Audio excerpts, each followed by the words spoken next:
الحمدللہ، اللہ کا لاکھ لاکھ شکر ہے کہ جس نے اپنی یاد کی توفیق اور موقع فراہم کیا۔ لاکھوں اور کروڑوں درود حضرت محمد مصطفیٰ احمد مجتبیٰ صلی اللہ علیہ وآلہ وسلم کی ذات پر کہ جن کے طفیل مالک الملک نے یہ مہربانی فرمائی۔ آج ہم بات کریں گے بڑی ہی پیاری عبادت کے بارے میں، بڑی ہی لاڈلی عبادت کے بارے میں۔ میری مراد نماز تہجد کی ہے۔ یہ ایک ایسی عبادت ہے کہ جو اللہ سے اپنی بات منوا لیتی ہے۔ اللہ کو وہ لوگ بڑے پیارے ہیں جو اس نماز کا اہتمام کرتے ہیں۔ یہ من کی مرادیں حاصل کرنے والی عبادت ہے۔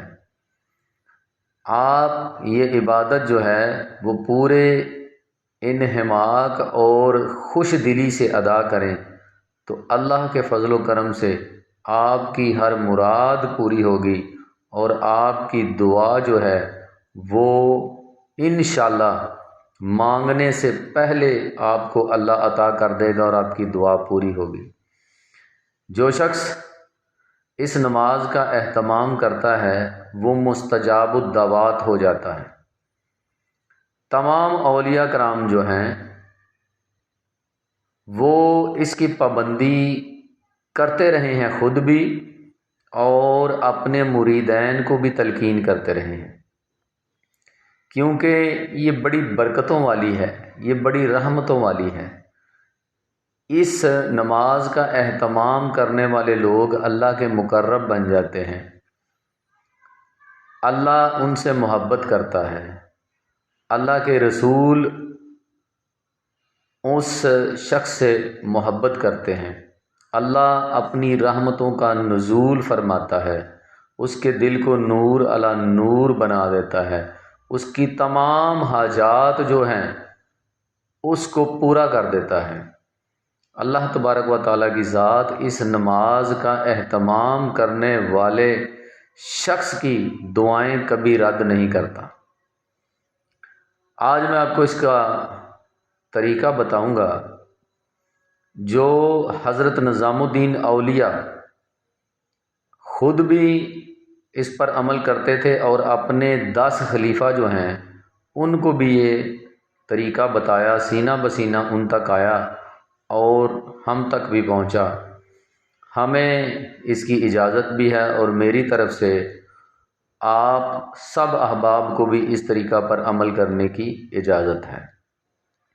اس طریقہ سے جو شخص عمل کرے گا انشاءاللہ اس کے من کی مراد پوری ہوگی اور اللہ کے فضل و کرم سے وہ اللہ کے مقربین میں شامل ہو جائے گا، اسے رسول اللہ صلی اللہ علیہ وآلہ وسلم کے قدموں میں انشاءاللہ جگہ ضرور ملے گی۔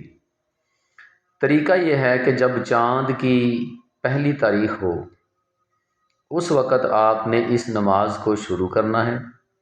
12 رکعت آپ نے پڑھنی ہے اور 6 سلام ہونے چاہیے اس میں، یعنی 6 سلام کے ساتھ آپ نے 12 رکعت نماز نفل ادا کرنی ہے۔ جب آپ نماز شروع کریں گے تو پہلی رکعت میں سورۃ فاتحہ کے بعد آپ نے 1 مرتبہ سورۃ اخلاص پڑھنی ہے۔ جب دوسری رکعت میں جائیں تو آپ نے 2 مرتبہ سورۃ اخلاص پڑھنی ہے۔ اسی طرح تیسری، چوتھی، پانچویں حتیٰ کہ 12 تک جائیں تو آپ کی سورۃ اخلاص کی تعداد جو ہے وہ 12 ہو جانی چاہیے۔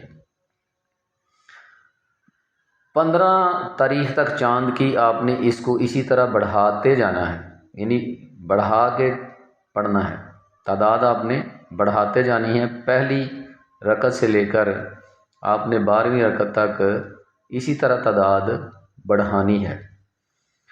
جب چاند جو ہے 15 کے بعد اس کا اتار شروع ہوتا ہے اس وقت آپ نے کیا کرنا ہے کہ اس کی تعداد کو بھی اتارنا ہے۔ جیسے آپ نے چاند کے چڑھاؤ کے وقت اس میں سورۃ اخلاص کی مقدار جو ہے اس کو چڑھایا ہے، یعنی اس کی تعداد کو بڑھایا ہے، اسی طرح آپ نے جب چاند کا اتار ہو تو آپ نے کیا کرنا ہے کہ سورۃ اخلاص کی تعداد کو بھی اتارنا ہے، یعنی کم کرتے جانا ہے۔ یعنی جب آپ 15 تاریخ کے بعد پڑھیں گے تو آپ نے پہلی جو آپ کی رکعت ہے اس میں آپ نے اس سورۃ اخلاص کو آپ نے 12 مرتبہ سے شروع کرنا ہے، اور پھر جب دوسری رکعت ہوگی اس میں 11 مرتبہ، تیسری رکعت ہوگی اس میں 10 مرتبہ، اسی طرح آپ نے نیچے آتے جانا ہے اور اپنی نماز کو مکمل کر لینا ہے۔